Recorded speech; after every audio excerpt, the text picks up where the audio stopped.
어, 제가 오늘 또 설교를 할 때 작은 소주제를 하나씩 여러분들에게 보여주려고 합니다. 우리 한번 읽어볼까요? 블레셋은 왜 이스라엘을 쳐들어온 곳일까? 이런 주제로 한번 쭉 봅시다. 이스보셋의 죽음으로 다윗은 온 나라의 왕이 됐습니다. 우리가 앞에 안 읽었는데요, 온 나라의 왕이 됩니다. 본격적으로 다윗이 왕이 되고 나서 가장 먼저 한 일이 뭔지 아십니까? 가장 먼저 한 일, 바로 예루살렘을 정복한 것입니다. 자, 당시 예루살렘은요, 이 이스라엘 사람들이 거주한 게 아니라 여부스 사람들이 살고 있었어요. 그리고 한 400여 년 동안 정복당한 적이 없습니다. 그러니까 침략은 당해서 뭐 잠깐 빼앗긴 적은 있지만은 바로 탈환했어요.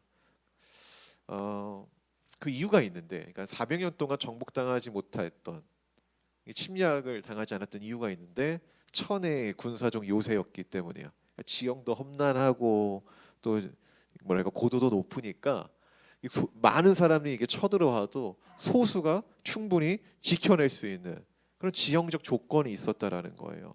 근데 오늘 400여 년 동안 정복한 적이 없었던 그곳을 누가 정복한 거예요?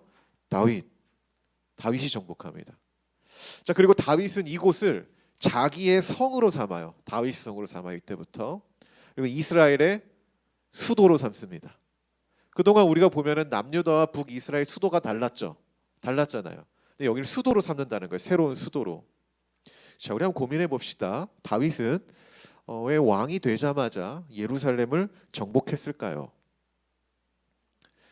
자, 이는 블레셋이 이스라엘을 침략한 이유와 밀접한 관련이 있기에 여러분 꼭 알아야 됩니다. 자, 두 가지 이유가 있습니다. 첫째, 실력을 보인 겁니다. 실력. 위에서 말한 것처럼 여기는 정복하기 어려운 곳. 그동안 400년 동안 어느 누구도 해낸 적이 없는 곳. 그런데 이를 다윗이 했다라는 것은 어떤 의미냐면은 이 다윗이란 사람이 허투루 왕이 된 게 아니다.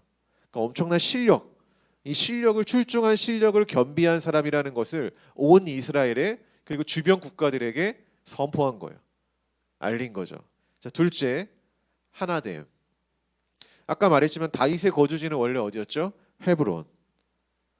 자, 그곳 남유다 지역이에요. 남유다. 자, 여기를 수도로 삼는다면은 북이스라엘이 소외감 좀 느끼겠죠. 정치적으로. 또 반대로 그러면 북이스라엘 지역, 원래 북이스라엘이 수도였던 마하나임인가요? 기억이 잘 안 나요. 그곳을 만약 수도로 세운다면은 오히려 남유다가 시기를 하겠죠. 왜 그곳을 세우냐? 이거 굉장히 중요한 문제거든요. 그래서 아예 중립 지역을 정복해서 서로 시기하고 다툴 여지를 그냥 없애버린 거죠. 굉장히 정치적인 의도가 있는 거예요. 예루살렘. 굉장히 저는 현명하다고 봅니다. 즉, 이 예루살렘 정복은 다윗이 이제 본격적인 온 이스라엘 왕으로서 본인의 출중한 능력을 드러낸 사건과 동시에 또 주변 국가들에게 북과 남을 하나로 만드는 아주 상징적인 사건이 된 거예요. 굉장히 상징적인 사건. 근데 이 상징적인 이 사건이 오늘 블레셋이 쳐들어오게 된 기폭제가 된 겁니다. 기폭제. 자, 그동안 우리가 블레셋 입장에서 이스라엘을 한번 봅시다. 블레셋이라는 이 다섯 부족의 연합국의 입장에서 이스라엘이 괜찮은 나라라고 생각했을까요? 아니면 진짜 형편없는 나라라고 생각했을까요? 후자일 거예요. 왜 그렇습니까? 늘 정세가 불안해요. 내부적으로 지들끼리 막 맨날 싸워요. 그렇지 않습니까? 더군다나 사울이 통치하던 시기에 블레셋이 가장 두려워했던 존재가 누구예요? 다윗이잖아요. 근데 그 두려워했던 존재를 블레셋은 아무것도 안 했는데 사울이 내쳐버렸어요. 블레셋 입장에서는 어때요? 쾌재를 부르는 거죠. 그럼 쟤네 진짜 이상한 애들이다라고 좀 생각했을 것 같아요. 쟤네 왜 저러지? 또 그 뭐더라? 이 사울이 죽고 나서 본격적으로 이 나라가 다시 또 하나가 될 것 같은데 이 나라가 어떻게 됩니까? 쪼개져요. 또 이상한 애가 갑자기 등장을 해가지고 북이스라엘이 만들어지고 남유다가 만들어져요. 제가 볼 때는 이런 것들을 보면은 이 블레셋 입장에서 이 이스라엘을 굉장히 만만하게 봤을 것 같아요. 그러니까 자주 침략하지 않았겠습니까? 야, 언제라도 쟤네는 우리가 한번 제대로 들어가면은 우리나라가 될 수 있다. 뭐 그렇게 봤을 것 같아요. 형편없는 나라로. 그런데 그러한 불안 요소, 그러한 형편없음이 누구 때문에 사라집니까? 오늘 다윗이라는 출중한 왕 때문에 이런 부활한 요소들이 다 해결된다라는 거예요. 예루살렘을 정복했죠. 그 능력이 출중했죠. 그 능력의 출중함, 다윗이라는 그 산 사람의 영향력 가운데 온 이스라엘이 밀집하기 시작합니다. 그러니까 하나가 되기 시작한다라는 거예요. 이게 더 커지면은 블레셋 입장에서는 충분히 큰 위협이 될 거라는 어떤 감지가 있었을 것입니다. 분명히. 자, 그래서 그들은 초장에 아주 싹을 밟아버렸다는 생각으로 르바임 골짜기에 향합니다. 근데 이 전투력이 어마어마해요. 이 르바임 골짜기가 또 평야까지 있는데 거기를 가득 메울 정도로 군사력을 대동하여서 이 이스라엘 땅을 침략했다라는 거예요. 그러니까 전력을 다했다라는 거죠. 왜 그럴까요? 아까 말했던 것처럼 과거 블레셋에게 다윗은 굉장히 큰 두려움의 상징이었다. 그러니까 그가 다시 우리 세훈이 맨날 말하기로 폼이 올라오기 전에 완전히 정점을 찍기 전에 싹을 밟아야 된다. 그러니까 전력 투구를 했을 거라는 것입니다. 이게 오늘 블레셋이 이스라엘을 침략하게 된 분명한 동기다라는 거예요. 자, 이 침략에 대한 소식 다윗이 듣습니다. 자, 그런데 중요한 거는 그 이야기를 듣고 그가 어떻게 합니까? 전쟁을 바로 시작하나요? 그렇지 않아요. 하나님의 컨펌을 받습니다. 그러니까 지금 상황이 굉장히 급박하거든요. 바로 눈앞에는 이 블레셋의 전군이 있단 말이죠. 그럼 급박한 상황 가운데 언제 전투가 시작될지 모르는 시기인데 빨리 대비해도 늦을 것 같은 이 상황에서 선제 공격이 아니라 하나님을 찾습니다. 자, 그럼 그는 왜 하나님을 찾았을까요? 그럼 그는 왜 하나님을 찾아 하나님의 뜻을 물었을까요, 여러분? 그럼 어떻게 생각하십니까? 왜 찾았을까요? 제가 이 내용에 대해서 다른 분들은 어떻게 생각하시는지 한번 찾아봤어요. 다른 목사님들 설교도 듣고 글도 좀 보고 어떤 목사님들은 이렇게 말씀하시더라고요. 이런 상황 속에서 다윗이 하나님을 가장 먼저 찾았던 이유는 블레셋 군대가 너무 많아서 어떻게 해볼 수 있는 상황이 아니라서, 그러니까 한마디로 쫄아가지고 두려워서 하나님을 찾았다라는 거 이야기를 해요. 뭐 그럴 수 있죠. 인간은 제가 말했던 것처럼 늘 유리함보다는 불리한 상황에 하나님을 찾으니까 말입니다. 근데 여러분들도 그렇게 생각하십니까? 제가 볼 때는 하나님을 찾은 이유가 그건 아닌 것 같아요. 왜냐하면 오늘 성경을 보면은요, 이 블레셋이 자기들을 침략했다는 이유로 다윗이 굉장히 불안해한다든지 뭔가 두려워한다라는 어떤 그런 표현이 등장하지 않아요. 그런 표현이 등장하지 않는다라는 거죠. 오히려 하나님께 묻는 내용, 우리가 이 성경을 읽었잖아요. 그걸 세번역 성경으로 보면은요, 이렇게 표현하고 있어요. 주님, 제가 저 블레셋 사람들을 치러 올라가도 되겠습니까? 무슨 표현이에요? 침략을 당한 자의 표현이 아니라 내가 치겠다라는 표현이에요. 여러분, 이게 두려워서 하나님께 기도하는 자의 내용이라고 보이십니까? 그렇지 않죠. 제가 볼 때는요, 지금 저들이 주제를 모르고 여기 쳐들어왔는데 하나님, 제가 좀 혼 좀 내도 될까요? 주님, 제가 좀 교육 좀 시켜도 되겠습니까? 뭔가 이런 허락을 받고 있는 듯한 뉘앙스를 띠고 있다는 겁니다. 그러니까 지금 다윗은 두려워서 하나님께 기도한 게 아니라는 거예요. 충분히 싸워 이길 수 있는 자신감이 있는 상황 속에서 하나님의 뜻을 물었다라는 거죠. 이게 포인트예요. 우리는 보통 자신감 없을 때 기도하잖아요, 그렇죠? 오늘은 반대라는 거예요. 그리고 다윗이 블레셋을 한두 번 상대했을까요? 아니요. 이 다윗이 좀 힘든 시기에는 블레셋 용병으로도 뛰기도 했잖아요. 잘 알아요. 이들의 싸움 스타일, 전투 능력, 이들의 어떤 작전을 어떻게 실행하는가, 누가 리더인가 굉장히 잘 알고 있다라고. 다윗만큼 잘하는 사람이 없을걸요. 그리고 이 사무엘 상을 보면은요, 이 블레셋에게 다윗은 상성이 안 좋아요. 늘 패배했어요. 그런 다윗이, 그런 승리감이 있던 다윗이 블레셋을 두려워했다. 그건 아니라는 겁니다. 자, 그러면은 이 급박한 상황 속에서 가장 먼저 자신감이 있음에도 불구하고 하나님을 찾은 이유는 뭐냐라는 거죠. 저는 이렇게 말하고 싶어요. 한번 읽어봅시다. 시작. 이것이 다윗의 영성이다. 지금 우리가 상황을 한번 상상해 봅시다. 우리가 성 안에 있는 사람들이에요. 여러분 눈앞에 아마 수십만 있다고 한번 가정을 해보자라는 거예요. 다윗이 블레셋과의 어떤 이 전투에 자신감을 있겠지만은 그래도 눈앞에 수십만의 군대가 있잖아요. 중압감 없었을까요? 있죠, 중압감. 눈앞에는 수십만의 군대가 나를 잡아 죽이겠다고 막 전열을 가다듬고 기세 등등하며 우리를 찾아왔는데 엄청난 중압감이 있다라는 거예요. 이런 상황에서 만약 우리라면 어떤 행동을 취했을까요? 어떤 행동을 취했을까요? 적어도 이제 저는 약간 실용적인 사람이기 때문에 저라면 이랬을 것 같아요. 일단 전쟁의 핵심은 뭡니까? 군사력이 있어야 되잖아요, 그렇죠? 싸울 사람이 있어야 되잖아요.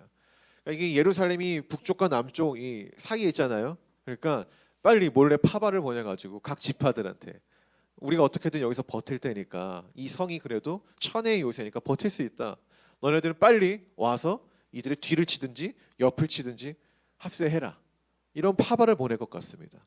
또 두 번째 뭐 할까요? 어쨌든 그 파발을 보냈으니까 그럼 우리가 이들과 어떻게 싸울 것인가? 그런 고민하지 않겠어요? 어떻게 싸울 것인가? 공성전을 할 것인가? 문을 열고 앞으로 나아갈 것인가? 식량 문제는 어떻게 할 것인가? 이런 고민을 하는 게 제가 볼 때는 합리적이라는 거예요. 그러니까 정보를 취득하는 거죠. 정보를. 민혁 전사님은 먼저 간자를 보냈을 것 같아요. 몰래 재빠른 세훈이 같은 애들을 간자로 보내가지고 동태준 살펴봐. 가는 길에 걔네 우물에 독 좀 넣고 와. 뭐 이랬을 것 같아요. 이게 인간이 갖고 있는 어떤 기본적인 생각이라는 거예요. 그런 상황 속에서. 그런데 다윗은 그런 상식적인 일을 뒤로 하고 좀 비상식적인 일을 하는 거죠. 어떻게 보면은 하나님을 믿지 않는 사람들한테는 이게 좀 이해가 안 되는 행동일 겁니다. 하나님께 뜻을 물었다라는 거죠. 근데 저는 이것이 오늘 다윗이 가진 영성의 결이라는 거예요. 다윗이 가진 영성의 결. 그가 보여준 영성은 충분히 자신감이 있고 다른 것들을 먼저 할 수 있는 선택할 수 있는 상황 속에서 그걸 하지 아니하고 하나님께 시선을 돌린 거죠. 왜 그랬을까요? 그게 가장 꼼꼼하고 안전하고 정확한 거라고 그는 생각을 했다라는 거예요. 그의 사고에서는. 저는 오늘 이 다윗이 보여준 이런 여유, 영적인 여유죠. 이 여유가 그의 영성이며 그의 실력이라고 생각합니다. 여러분 요즘에 그 넷플릭스 보면 우리가 볼 수 있는 게 많아요. 그중에 이제 전 세계 1위를 찍은 게 하나 있죠. 원래 4위였는데 이게 1위로 바뀌었더라고요. 바로 피지컬 백입니다. 보신 분 있어요? 피지컬 백? 없어요? 이 제가 주중에 또 이거를 이제 또 봤는데 그 중에 제 눈에 들어온 그 인물이 있어요. 인물이 바로 이제 추성훈 선수입니다. 이 추성훈 선수가 여기에 나오는데 이게 이제 개인 미션을 하다가 협동 미션을 중간에 합니다. 근데 거기 보면은요, 이 제가 추성훈 선수를 보면서 느꼈던 게 뭐냐면은 아 역시 관록이 있네였어요. 아 역시 관록이 있다. 그러니까 이 미션 중에 엄청나게 큰 배를 한 팀이 끌고 가야 되는 그러한 거 있었습니다. 근데 이 다른 팀들은 이 배를 끌고 가야 되니까 가장 중요한 게 뭐다? 힘이라고 생각을 했어요. 힘. 그래서 어떻게든 막 있는 힘 없는 힘을 막 쥐어짜내려고만 가는 거예요. 근데 그때 이 순간 추성훈 선수가 막 힘으로만 하지 말고 팀원들을 향해 힘의 방향을 제대로 쓸 수 있도록 이렇게 격려하는 이런 모습이 나와요. 노장의 경험인 거죠. 노장의 경험. 제가 볼 때는 힘으로만 해결하려고 했던 어떤 다른 팀들이 있거든요. 이제 결과를 봐야 돼요. 이게 결과를 봐야 되는데 어떤 게 더 빨랐는지 봐야 되는데 그런 다른 팀들과는 굉장히 사뭇 달랐어요. 뭔가 여유가 있어 보였어요. 주변을 돌아보는 여유. 우리가 이 힘을 과연 제대로 쓰고 있는 것인가? 우리의 힘의 방향이 맞는 것인가? 이런 것들을 판단하는 그런 여유로운 모습을 보였다는 거예요. 거기서 제가 느낀 게 뭐냐면은 아 저게 실력이구나라는 것을 느꼈어요. 저게 실력이구나. 같은 프로그램에서 제가 또 이제 제 눈에 들어온 인물이 있어요. 어떤 사람이냐면은 김다영이라는 스타트 그 여자 배우입니다. 이 미션 중에서 이번에 이제 대결 미션이거든요. 바로 한 장소에서 같은 시간에 끊어진 다리를 이렇게 연결을 해가지고 모래주머니를 들고 건너간 다음에 모래를 시간 안에 가장 많이 채우는 팀이 승리하는 미션이 있었어요. 그중에 이제 스턴트 배우로 이 나온 김다영 선수가 다리를 연결하는 임무를 이제 받았는데 상대 팀보다 너무 느린 거예요. 상대 팀보다. 이 상대는 아주 빠르게 타타타타 이 다리를 연결하는데 이 김다영 선수 너무 천천히 하는 거죠. 그래서 이 선수가 완성이 되기도 전에 상대 팀은 이미 모래주머니를 들고 나르고 있던 거죠. 바로 그 시점에 김다영 선수의 인터뷰로 이 화면이 딱 전환이 돼요. 그리고 나서 이런 말을 합니다. 어떤 말이냐면은 자기는 이 스턴트 배우로서 안전을 굉장히 중요하게 생각한다라는 거예요. 그래서 이 대결에서도 빨리 하는 것보다 밑에가 이제 낭떠러지 같이 돼 있으니까 빨리 하는 것보다 꼼꼼하게 하는 것이 나에겐 더 중요했다라고 이야기를 해요. 자, 프로그램을 보신 분들은 아시겠지만 이 대결의 승패는 이 방금 김다영 선수가 중요하게 생각했던 안전함과 꼼꼼함에서 승패가 갈려요. 빠르게 다리를 연결지은 팀은 너무 부실하게 만든 바람에 다리가 중간에 파손되어서 다시 이 보수를 해야 되는 수고가 발생이 됩니다. 그러면 시간이 지체되겠죠. 근데 이 김다영 선수가 만든 다리는요, 뛰어다녀도요 아무렇지도 않았어요. 그 내용을 한번 보세요. 그래서 결국에는 추월합니다. 결론은 그 꼼꼼함, 그 정확성이 승리의 요인이었다라는 거예요. 승리의 요인. 더 중요한 건 그 팀이 또 약체라고 평가를 받았거든요. 여자가 있는 팀이어가지고. 근데 그게 아니었다라는 거죠. 제가 그거 보고 또 그런 생각했어요. 야, 저거다. 그걸 보면서 그냥 재밌다가 아니라 급박한 상황 속에서 이 주변을 좀 이렇게 돌아볼 줄 알았던 그 추성훈 선수의 그 여유. 그래서 우리의 방향성을 설정한 것. 그리고 남들은 빨리 가려고만 할 때 안전하고 꼼꼼하고 그리고 정확하게 하려고 했던 이 김다영 선수의 가치관. 저는 이것이 우리가 갖춰야 될 모습과 굉장히 비슷하다고 생각했어요. 여러분, 우리 그리스도인들에게 이런 여유가 좀 필요해요. 여유가. 남들은 빨리빨리 하려고 할 때 무조건 막 힘으로만 하려고 할 때 오늘 다윗이 보여준 것처럼 그런 급박한 상황 속에서 하나님의 뜻을 묻는 여유가 필요하다라는 거예요. 이게 실력이고 이게 영성이라는 겁니다. 이전에도 말했지만은 다윗이 하나님께 뜻을 물었다고 해서 여러분 집에서 잠깐 무릎 꿇고 뭐 10초 기도하고 그런 게 아니에요. 누구를 통해서 해야 됩니까? 제사장을 통해서 해야 돼요. 복잡한 과정이 있는 거예요. 또 그것만 자기가 할 것만 하면 끝나는 아니에요. 우림과 둠밈이라는 것을 통해 응답을 받아야 돼요. 기다려야 된다는 거예요. 그런데 전쟁 속에서 시간은 생사를 다루는 문제잖아요. 그렇죠? 빨리 선택을 해야 되잖아요. 우리가 어떻게 할 것인가. 그리고 밑에 있는 신하들도 보챘을 거예요. 왕이셔 이제 어떻게 해야 됩니까? 그런 상황 가운데 다윗이 그 급류 같은 상황 속에 휩쓸려 가지 아니하고 하나님의 뜻을 물었다라는 거는 하나님의 뜻을 기다렸다라는 거는요.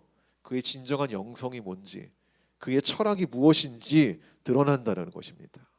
여러분, 빨리 가려고 하지 말고 내가 가는 길이 안전한 것인지 꼼꼼한지 정확히 체크하는 것. 그것이 우리에게 뭐예요? 하나님의 뜻을 묻는 거라는 거죠. 그 여유가 있어야 된다라는 거예요. 그 여유가. 아무리 내가 빠른 선택을 해야 돼도 내가 무릎 꿇고 주님께 묻고 나아갈 수 있는 그런 여유. 그런데 세상의 기준으로 보면은요. 불안하잖아요. 남들은 뭔가 빨리 선택해서 빨리빨리 뭔가 결과를 만들어내는 것 같은데 그렇게 기도하고 있고 아무런 선택도 하지 않는 나는 불안하고 초조하잖아요. 아니라는 거예요. 김다영 선수가 보였던 모습이 굉장히 영적으로 우리가 받아들일 수 있는 모습인 거예요.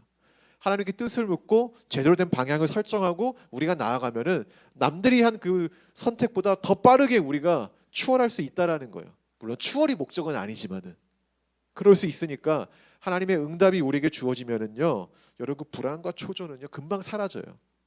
오히려 더 확신, 안정, 평화 이런 마음으로 갈 수 있다라는 거죠. 성도 여러분, 기도하세요. 우리 안에 우리 삶에 여러분 삶에 기도 운동이 일어나야 돼요. 여러분 하루를 계획할 때 언제부터 언제는 기도 이거 계획하십니까? 안 하잖아요. 여러분은 어떤 상황에 의해서 기도하잖아요. 그거는 진정으로 하나님께 뜻에 묻는 게 아니죠. 그건 묻는 게 아니죠. 물론 제가 늘 말했던 것처럼 하나님이 그런 것도 원하실 때가 있지만은 뛰어넘어야 된다라는 거예요. 우리의 삶에 여러분 하나님께 뜻을 묻고 나아가는 것 지정하시기 바랍니다. 그게 영성이에요. 그게. 그래서 이제 두려워서 기도하는 이걸 넘어버리자라는 거죠. 다윗이 두려워서 기도한 게 아니다. 블레셋 전투 충분히 자신 있고 능력이 있어. 그럼에도 하나님의 뜻을 구했다는 건 무슨 의미예요?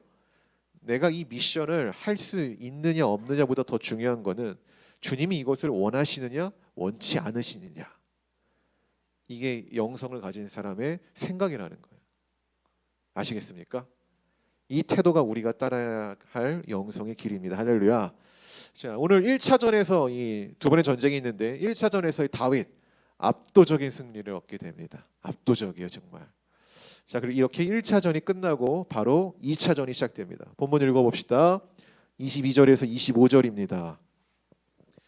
블레셋 사람들이 다시 올라와서 르바임 골짜기에 가득한지라. 다윗이 여호와께 여쭈니 이르시되 올라가지 말고 그들 뒤로 돌아서 뽕나무 숲을 맞은편에서 그들을 길습하되 뽕나무 꼭대기에서 걷는 소리가 들리거든 곧 공격하라. 그때 여호와가 너보다 앞서 나아가서 블레셋 군대를 치리라 하신지라. 이에 다윗이 여호와의 명령대로 행하여 블레셋 사람을 쳐서 게바에서 게셀까지 이르니라. 아멘. 아멘. 다음 보여주시면 됩니다. 한번 읽어봅시다. 시작. 대패를 한 블레셋 왜 다시 쳐들어왔는가? 왜 다시 쳐들어왔을까요? 여러분, 우리가 어린 시절에, 물론 지금도 그렇지만 친구들과 작은 대결 게임을 하다 보면은요 정말 아쉽게 질 때가 있어요. 그렇죠? 그럼 그때 어떻게 합니까? 한 번만 더 하자. 그렇게 하지 않습니까? 한 번만 더 하자고 하잖아요. 왜 그래요? 그러니까 분하기도 하지만은 내가 조금 더 잘하면은 이길 수 있다라는 어떤 이 감정이 들기 때문에 그래요. 생각이 들기 때문에. 그런데 반대로 대패를 하죠. 5번 했는데 5번 다 졌어요. 10번 했는데 10번 다 졌어. 한 번 경기했는데 뭐 축구를 했는데 20대 0으로 졌어요. 다음에 해볼 것 같습니까? 안 그래요, 인간이. 전의를 상실합니다. 전의를 상실하면요 어떻게 해볼 만한 생각이 들지 않아요. 이 격차가 너무 심해가지고. 근데 오늘 블레셋은요 지난 전투에서 아쉽게 진 게 아니에요. 아쉽게 지지 않았어요. 완전 대패를 합니다. 성경을 보면은요 뭐라고 합니까? 물이 흩음같이 그냥 홍수에 그냥 휩쓸려 버리듯이 전쟁이 끝났다라는 거예요. 이게 무슨 표현이에요? 진짜 물이 막 하나님이 일으켜서 홍수가 일어났다는 걸까요? 살수대처를 말하는 겁니까? 아니죠. 대패했다라는 거예요. 대패. 뭐 어떻게 뭐 해보지도 못했다라는 거예요. 자, 그럼에도 이들이 다시 전쟁을 하자고 지금 들어옵니다. 그렇죠? 이거 좀 이상한 거예요. 인간의 심리로 생각을 하면은 굉장히 이상한 거예요. 그리고 웬만한 전투력이 좀 상실했을 거거든요. 그렇잖아요. 처음에 완전히 작정하고 들어왔으니까. 근데 도대체 이들은 왜 이렇게 무모한 짓을 벌이는 걸까요? 왜 이렇게 무모한 짓을 벌여? 2차전을 왜 했을까요? 대패했는데. 여러분 왜 했을 거라 생각하십니까? 그 내용이 21절에 있습니다. 21절 한번 읽어볼게요. 21절 여러분 찾으셔서 읽어보세요. 시작. 거기서 블레셋 사람들이 그들의 우상을 버렸으므로 다윗과 그의 부하들이 치우니라. 아멘. 자, 이때 당시 전쟁의 핵심 뭡니까? 신들의 전쟁이죠. 근데 얘네들이 얼마나 대패를 했냐면은 이 자기들의 우상을 버리고 갈 정도였다라는 거예요. 이게 무슨 의미입니까? 완전 전쟁을 얘네들이 뭐 어떻게 해볼 수 없었다는 거예요. 돌아오고 보니까 뭐가 없는 거예요? 우리가 다곤 신상을 놓고 왔네. 이거 찾으러 간 거예요. 찾으러. 실제로 고대 전쟁에서는요 이런 우상을 빼앗겼을 때 리벤지 매치가 많았습니다. 그만큼 중요했다라는 거거든요. 그게. 그러니까 블레셋도 이게 자기들이 순간의 어떤 패배 때문에 놓치고 버리고 왔지만은 빼앗겼잖아요. 자존심이고 신앙이란 말이에요. 찾으러 간 거예요. 가져와야지. 그게 다시 동력이 돼가지고 사람들을 모으게 했다라는 거죠. 그렇지. 그때는 우리가 뭔가 실수했지만은 이번에 할 수 있어. 뭔가 이런 마음이 막 동기가 부여가 돼가지고 다시 한번 이전과 같이 어디에 모여서 르바임 골짜기에 모여가지고 전투를 준비하고 있는 거예요. 자, 이 소식을 또 누가 듣습니까? 다윗이 듣습니다. 여기까지 반복되죠. 그리고 다윗 또 어떻게 합니까? 하나님의 뜻을 구해요. 그럼 이게 되게 신기한 거예요. 이게 왜 신기하냐? 우리 그 다음 거 한번 읽어볼게요. 시작. 이전의 경험을 신뢰하지 말라. 왜냐면요, 지금 다윗은요 승리에 취해 있습니다. 그렇잖아요. 대승. 이미 블레셋을 이겼고요. 다시 그들과 싸우게 됐지만 그 싸움의 장소도 어디예요? 내가 한번 승리를 경험했던 곳, 그 장소라는 거예요. 그리고 블레셋을 치라는 거는 이전에 누가 허락했습니까? 하나님이 허락하셨어요. 심지어 그 전에도 허락하셨어. 하나님이 사울을 왜 왕으로 세웠어요? 블레셋으로부터 이스라엘을 구원하라고 세웠단 말이에요. 근데 그것을 지금 이제 왕이 누가 된 겁니까? 다윗이 됐잖아요. 이거는 하나님의 어떤 사명과 같은 거예요. 굳이 내가 뜻을 물으면서 갈 필요가 없는 하나님의 그 영원한 뜻인 거죠. 여러분 누군가한테 복음을 전할 때 뭐 하나님께 여러분 제가 복음을 전해도 되겠습니까? 이거 물으면서 할 겁니까? 아니죠. 우리의 숙명이죠. 그렇죠? 전할 수 있으면은 하루빨리 전하는 게 맞다라는 거죠. 그런 존재거든요. 블레셋이. 그럼에도 불구하고 하나님께 뜻을 묻는 그런 또 번거로운 과정을 또 거쳤다라는 거예요. 그런데 이게 신의 한 수예요. 이게 오늘 신의 한 수였다라는 거예요, 진짜. 왠지 아십니까? 하나님의 뜻을 묻지 않고 1차전에서 했던 것처럼 이전의 그 전투 경험을 토대로 싸웠다라면은 분명히 패배했을 것이기 때문이에요. 패배했을 것이다.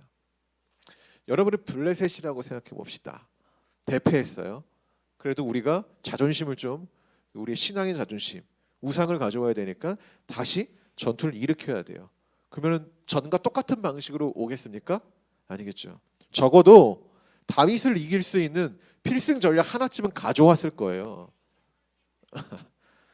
가져왔을 거라는 거죠. 자, 이런 변수들이 있기 때문에 이전의 경험만 신뢰해서 우리가 어떤 일을 해서는 안 된다라는 거예요. 그런데 더 놀라운 거는 하나님이 그걸 아셨다라는 거죠. 우리 1차전의 전투와 2차전의 전투의 큰 차이점이 뭔지 아세요? 큰 차이점. 성경을 보셨잖아요. 큰 차이점이 뭡니까? 하나님이 직접 전술을 가르쳐줬다라는 거죠. 1차전에서는 그런 말씀을 하지 않으세요. 그래서 1차전은 웬만하면은 저는 전면전을 했을 것 같아요. 공성전을 했을 수 있죠. 이 요새였으니까 그것을 뭔가 장점 삼아서 싸웠을 수도 있다라는 거예요. 근데 2차전의 핵심은 뭡니까? 1차전과는 다르게 하나님이 직접 전술을 줬다라는 거예요. 왜 줬겠어요? 전처럼 하면 안 되니까 줬겠죠. 전처럼 하면 안 되니까. 이 2차전의 핵심은 뭡니까? 그럼 하나님이 말씀한 전술의 핵심이 뭐예요? 기습입니다. 블레셋 뒤로 돌아가라는 거예요.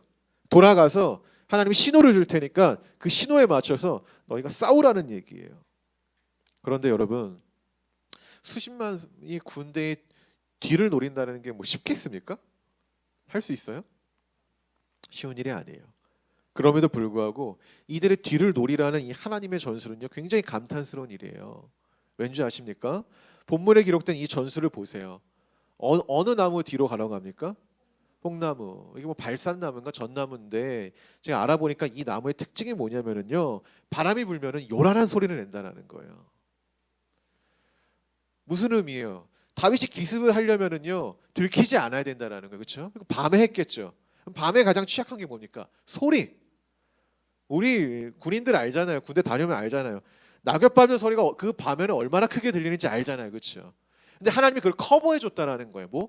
바람을 일으켜서 이게 흔들리면은 그 소리 때문에 다윗이 그 뒤를 후방을 잡을 때까지 걸리지 않도록 하나님의 바람을 불었다라는 거죠. 저는 다윗이 이 작전을 실행할 때 놀랐을 것 같아요. 하나님 말씀하신 게 이거였구나. 하나님 말씀하신 게 놀랍고 아주 탁월한 거죠.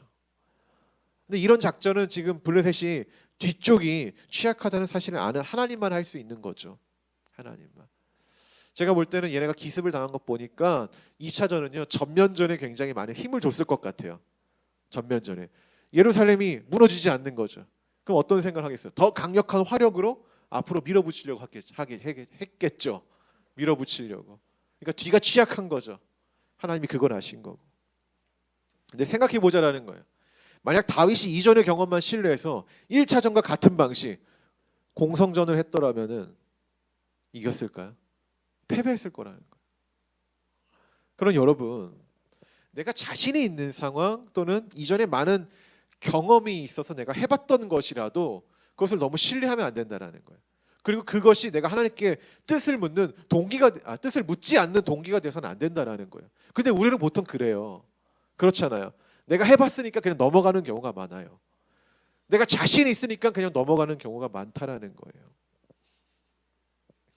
근데 이 자신감이, 이 경험이 우리가 때로는 패배의 길을 가는 아주 큰 함정이 될 수 있다라는 거죠.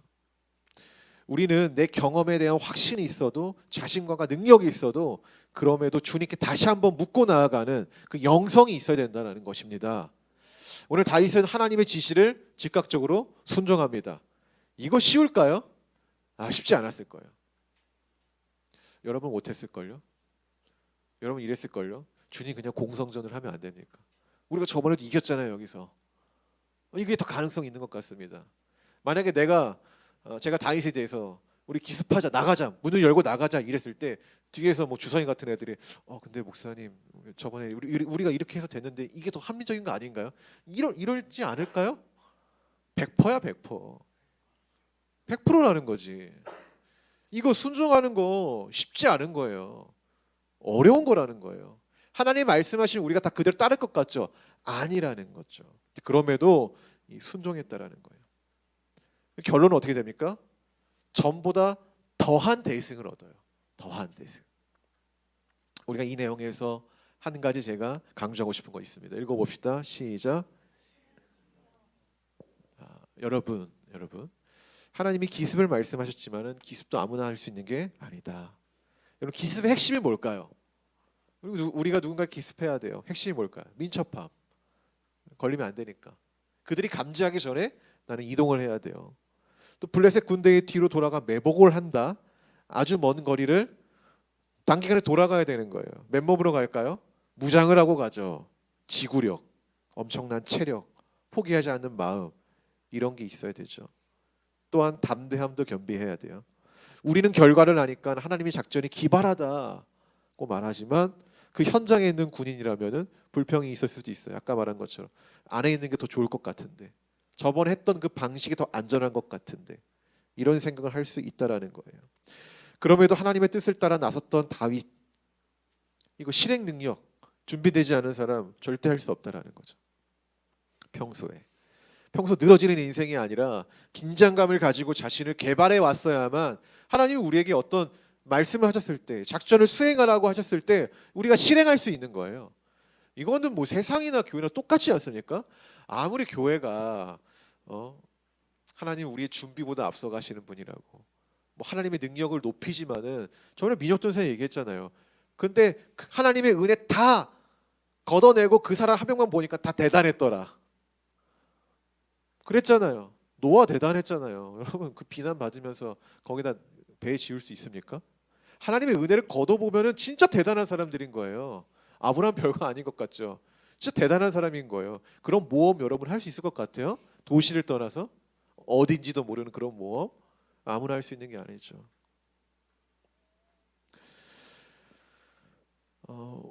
이 말씀을 우리에게 적용해 보면은요, 이 실행 능력이라는 것을 적용해 보면은 하나님이 우리에게 어떠한 사명을 감당하라고 말씀하셨을 때 우리는 과연 그 작전을 수행할 능력과 담대함이 나에게 갖추어져 있는지를 돌아볼 필요가 있다라는 거예요. 나는 그것이 있는가? 하나님의 일, 저 아무나 하는 거 아니라고 생각해요. 정말 아무나 하는 거 아니라고 생각해요. 그 일을 수행할 수 있는 자가 하는 겁니다. 그 일을 할 수 있는 자가, 또 마음이 있는 자가 하는 거예요. 능력이 있다고 할 수 있다고요? 아니요. 마음이 있어야 돼요. 또 담대함이 있어야 돼요. 하나님이 그렇게 하실 것이라는 그 말씀에 대한 믿음이 있어야 되는 거예요. 그러한 자에게 하나님의 뜻이 주어지는 거고 하나님이 함께 하시겠죠. 저는 여러분들이 그랬으면 좋겠다라는 것입니다. 게으른 인생 멀리하고 나 자신을 개발하는 자들이 돼야 돼요. 그래서 언제라도 하나님이 우리에게 어떤 말씀할지 모르잖아요. 언제라도 나에게 미션이 주어질지 모르는 거잖아요. 미션. 여러분 세상이 자 지금부터 미션 합시다. 준비 시작 이러는 것 같습니까? 그게 여러분이 경험하고 있는 세상입니까? 아니에요. 언제 나에게 주어질지 모르는 거예요. 언제 나에게 그 신호탄이 쏘아질지 모르는 게 세상인 거예요. 그 세상이 우리가 믿음으로 나아가는 거고요. 근데 그때 신호탄이 쏘아졌는데 남들은 가고 있는데 언제까지? 주님 제가요? 제가 못하겠는데요? 언제까지 이러고 있을 거라는, 그게 과연 영성일까요? 그게 겸손일까요? 전 그건 아니라고 봐요. 하나님의 미션이 주어졌을 때, 신호탄이 울렸을 때 주의 말씀 믿고 나아가는 게 겸손이지, 주님 제가요? 이게 어떻게 겸손이 됩니까? 저는 오히려 그거는 못하겠다라는 그런 자기의 그런 심리적 마음을 겸손이라는 것을 포장한 것에 불과하다는 거예요. 굉장히 교만한 거죠. 하기 싫다라는 거죠. 여러분, 진정한 겸손은 하나님의 뜻을 따라 실행하는 삶에 있습니다. 이게 겸손인 거예요. 할렐루야. 이게 겸손인 거예요. 못하게 더 빼는 게 아니라 그거 정말 꼴 보기 싫은, 하나님이 봐도 답답할 것 같아요. 내가 쟤를 왜 불렀을까, 이제 이런 고민도 할 수 있겠죠. 그러니 주님의 작전을 수행할 능력을 갖추어 하나님의 때에 나서는 충분히 나설 수 있는 복음 안의 세교회가 되기를 소망합니다. 할렐루야. 이제 말씀의 결론을 좀 맺겠습니다. 오늘의 결론은 이 문장입니다. 시작. 앞서 나가시는 하나님. 다윗이 담대하게 나아갈 수 있었던 것은 24절에 보면은요, 너보다 앞서 나아가서 블레셋 군대를 치겠다라는 이 하나님의 의지가 있었기 때문이라고 저는 믿습니다. 아멘이십니까? 우리가 보이지 않는 길을 내가 개척한다고 생각하지만 아니에요. 주님이 나보다 먼저 가셨고 모든 상황과 안전을 파악하고 길을 내신 다음에 우리가 그 길을 걸어가는 것입니다. 이런 믿음이 없죠? 그럼 어떠한 교만이 생기는지 아십니까? 내가 했어 라는 교만이 생기는 거예요. 내가 했구나, 내가 세웠어, 자기를 높이게 되는 거죠. 근데 이 내용의 핵심이 굉장히 중요해요. 우리는 내가 해낸 것 같지만 그렇지 않다라는 거예요. 주님이 하신 것입니다. 그래서 우리는 이런 고백을 할 수 있는 거예요. 주님이 하셨다라는 말을 할 때 나는 아무것도 안 했는데 하나님이 하셨다라는 이런 고백이 아니라 나는 굉장히 열심히 한 거예요. 근데 알고 보니까 주님이 먼저 가셔서 그 길을 열어두셨다라는 고백. 여러분, 그러니 두려워하거나 걱정하지 마십시오. 하나님이 우리보다 앞서가세요. 여러분의 선택보다 앞서간다라는 거예요. 나의 의지, 나의 어떤 생각보다 앞서가신다라는 거예요. 그런 다음에 우리 보고 따라와 이러시는 거지, 하나님 뒤편에 계시고 야, 너가 먼저 가봐, 내가 평탄하게 가볼게, 이게 아니라는 겁니다. 절대 이게 아니라는 겁니다. 여러분, 이 사실을 믿는 것이 또 영성입니다. 주님이 우리보다 앞서 나아가신다는 것. 영성이란 급박한 이 상황 속에 매몰되지 않고 하나님을 찾는 태도입니다. 하나님을 찾는 태도. 전 배우 이한희 씨의 이야기를 들었을 때 굉장히 이게 비슷했어요. 굉장히 비슷했어요. 그리고 나보다 앞서 나아가시는 하나님을 믿는 것이 영성입니다. 그거 보시면 알겠지만 배우 이한희 씨가 원래 미스 코리아인가 그 출신이잖아요. 이걸 나가야 되는가 말아야 되는가를 고민했대요. 나가야 되는가 말아야 되는가. 그래서 하용조 목사님을 찾아가서 목사님 제가 나갈까요 말까 이랬다는 거예요. 근데 목사님이 반대할 줄 알았는데 나가라라고 했다는 거죠. 근데 놀라운 거는 이게 그러니까 그분이 우승을 했잖아요. 진섬이에서 진이 됐는데 그게 될 수 있었던 게 하나님 앞서가신 하나님이 다 세팅을 해놨다라는 거예요. 이게 뭐 50주년 기념으로 평소와는 다르게 뭔가 이렇게 스포티하고 건강한 그런 사람을 뽑았다라는 거예요. 근데 이제 다른 사람들 보면은 정말 다 예쁜데 이한희 씨는 어깨도 막 떡 벌어지고 뭔가 몸이 되게 좋았다라는 거죠. 더 놀라운 건 뭐냐면 국악을 했는데 이 밤에는 YG 연습생이었대요. 그래서 2NE1으로 원래 데뷔하려고 해서 뭐 춤이나 이런 것들을 굉장히 연습을 많이 했다라는 거죠. 돌발 미션으로 갑자기 장기자랑을 했다라는 거예요. 자기는 모든 게 다 준비가 됐다라는 거죠. 준비가 됐는데 다 세팅이 됐다라는 거예요. 하나하나 다. 더 놀라운 건 뭐냐면은요, 대회장에서 자기가 준비해 갔대요. 저와 함께 예배하실 분이라는 그 페이퍼를 해서 방마다 놨다라는 거예요. 그래서 많은 사람들이 모여서 그 자리에서 막 예배하고 오히려 주최 측에서 예배하지 말라고 이렇게 방해할 정도로 뭔가 그런 일이 있었다라는 겁니다. 여러분 꼭 보세요. 굉장히 은혜가 있어요. 이제 그걸 보면서 이한희 씨가 말한 영성이 뭐였냐면은 내가 하나님께 묻는 것, 모든 거 하나하나, 예배가 나의 삶의 중심이 되는 것, 이게 예배잖아요. 그리고 내가 모든 것을 다 이룬 것이 내가 해서 이룬 게 아니라 앞서 나아가신 하나님이 다 세팅해 놨다라는 거. 나는 거기에 맞춰서 차곡차곡 나아갔다라는 거. 그 하나님을 전하고 싶어서 여기 나왔다라는 거죠. 그 영성, 이게 영성이라는 거예요. 내 경험보다 하나님의 뜻을 신뢰하는 거, 그게 영성입니다. 하나님의 응답에 수행할 수 있는 능력도 내가 갖췄던 것, 하나님 갖추게 하신 거죠. 그것도 영성입니다. 나보다 먼저 가신 하나님을 믿고 내가 따라갈 수 있는 것, 그리고 내가 이 사실을 인지하고 고백하는 것. 성도 여러분, 주님을 신뢰하십시오. 게으름을 벗어나 실력을 쌓으세요. 왜 이 시간을 허비하십니까? 내 경험보다 하나님을 따르십시오. 그것이 우리가 갖춰야 될 영성입니다. 기도합시다. 기도합시다.